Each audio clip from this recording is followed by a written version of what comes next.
மாவலி வாமனனிடம் என்ன வேண்டும் எனக் கேட்க வாமனன் மூவடி மண் கேட்கிறான். மாவலி தர ஒப்புக்கொள்ள சுக்கிரன் தடுக்கிறான். வணக்கம் நண்பர்களே. மன்னர் மாவலியின் மாபெரும் கொடைத்திறனை தேவர்கள் புகழ் அஞ்சியதைக் கண்ட மாயவன் வாமனன் தானே ஒரு பிரம்மச்சாரி உருவில் வந்து பாராட்டினான் அல்லவா?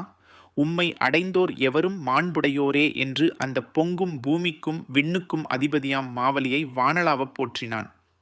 இந்த பாராட்டுரைகள் தர்மம் தலைகாக்கும் இடமான மாவலியின் செவிகளில் அமுதமாய்ப் பாய்ந்தன.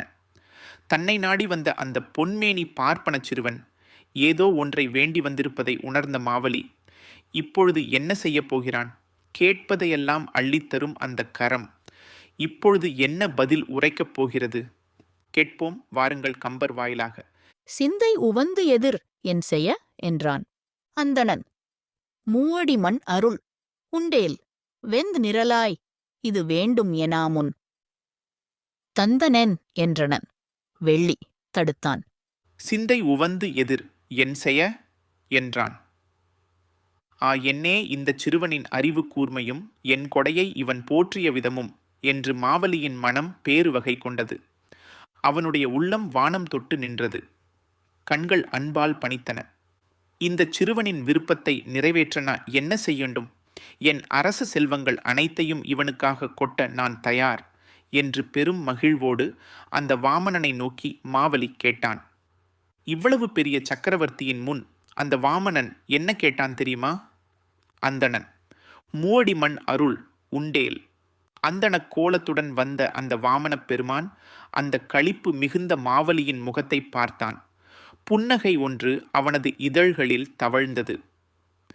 வெற்றிமிக்க வேந்தனே, உன்னிடம் கொடைக்குரிய பொருள் இருக்குமானால் என் சிறு காலால் 3 அடி மண் எனக்கு தந்தால் போதும், அதுவே எனக்கு வேண்டும் என்று பணிவுடன் வேண்டினான். உண்டேல் என்றானே ஒரு மாமன்னன், சக்கரவர்த்தி, விண்ணையும் மண்ணையும் ஆண்டவன், அவனிடமா உண்டேல் என்று கேட்பது? ஆம், அதுதான் வாமனனின் மாயச்சிரிப்பு. வெந்த் நிரலாய் இது வேண்டும் எனாமுன். கொடிய வலிமையும் உலகை ஆளும் பெருமையும் கொண்டவனே என்று மாவலியை விழித்து வாமனன் தன் கோரிக்கையை முழுமையாகச் சொல்லி முடிப்பதற்குள்ளேயே தந்தனென் என்றனன் வெள்ளி தடுத்தான். மாவலி சக்கரவர்த்தி ஒரு கணம் கூட தயங்கவில்லை. ஆகா, இத்தனை எளிய கோரிக்கையா இதை நிறைவேற்ற நான் எவ்வளவு புண்ணியம் செய்திருக்க வேண்டும் என்று எண்ணினான். தந்தேன், நான் இதோ உனக்கு அளித்தேன் என்று மகிழ்ச்சியில் திளைத்து வார்த்தைகளை உதிர்த்தான்.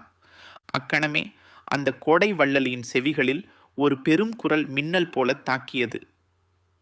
நிறுத்து, நிறுத்து, திராதே என்று கர்ஜித்து அசுரகுரு சுக்கிரன் சடாரென அங்கே தோன்றினான். அவன் கண்கள் சிவந்திருந்தன. தன் சீடனுக்கு வரவிருக்கும் பேராபத்தை முன்கூட்டியே உணர்ந்து அவனை தடுக்க விரைந்தான். ஆம் அன்பர்களே, எளிய கோரிக்கை, பெரும் கொடை, அதை தடுக்க வந்த ஞானியாம் சுக்கிரன். மாவலியின் கொடை பண்பும் சுக்கிரனின் ஞானப் பார்வையும் இங்கே மோதப் போகின்றன. அடுத்து என்ன நடந்தது? அந்த சுக்கிரன் மாவலிக்கு என்ன எச்சரிக்கை விடுத்தான்? கேட்போம் அடுத்த பாடலில்.